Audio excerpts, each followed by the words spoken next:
स्वागत है आप सभी का मूर्ति नॉलेज में। और आज हम लोग मांग की आय लोच पर डिस्कस करने वाले हैं। तो शुरू करते हैं मांग की आय लोच।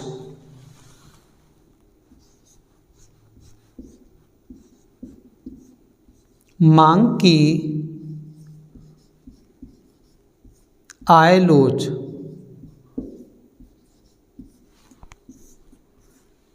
आखिर मांग की आय लोच होती क्या है कि जब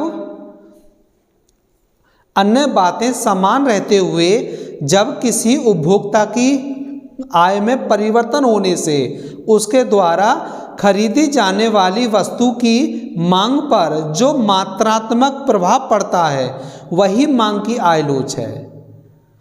संक्षेप में इसे इस प्रकार समझेंगे हम लोग। मान लीजिए कि अन्य तत्व स्थिर हैं,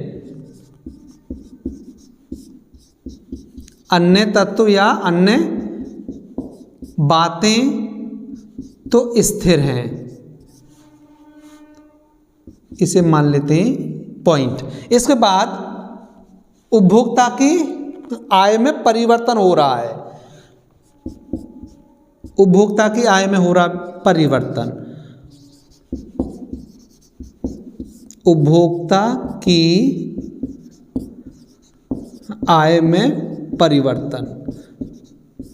और ये आप लोग अच्छे से जानते हो कि परिवर्तन का मतलब होता है या तो आय में वृद्धि हो रही है या फिर कमी हो रही है।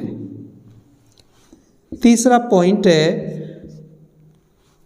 अन्य बातें समान रहने पर उपभोक्ता की आय में परिवर्तन होने से वस्तु की मांग में जो मात्रात्मक प्रभाव पड़ता है, यानी अब उपभोक्ता के द्वारा जो भी वस्तु खरीदी जा रही है उसी मांग पर क्या प्रभाव पड़ेगा, वस्तु की मांग पर या मांग में परिवर्तन। हम इसे इस प्रकार भी लिख सकते हैं परिवर्तन, यानी जब अन्य बातें समान होंगी और उपभोक्ता की आय में परिवर्तन होगा तो मांग में जो भी परिवर्तन होगा वही मांग की आय लोच होगी। इसमें भी या तो मांग में वृद्धि होगी या फिर मांग में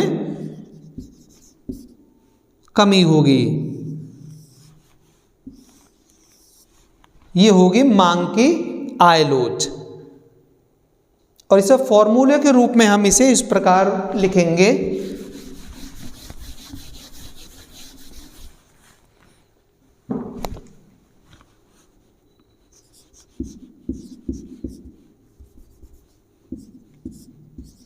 मांग की आय लोच बराबर मांगी गई मात्रा में आनुपातिक परिवर्तन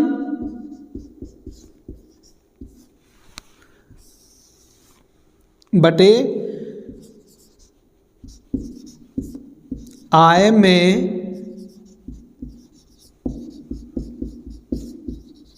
आनुपातिक परिवर्तन। फॉर्मूले के रूप में हम इसे इस प्रकार व्यक्त करेंगे। तो ये था मांग की आय लोच। नेक्स्ट वीडियो में हम लोग लेकर आएंगे मांग की आय लोच की श्रेणियां।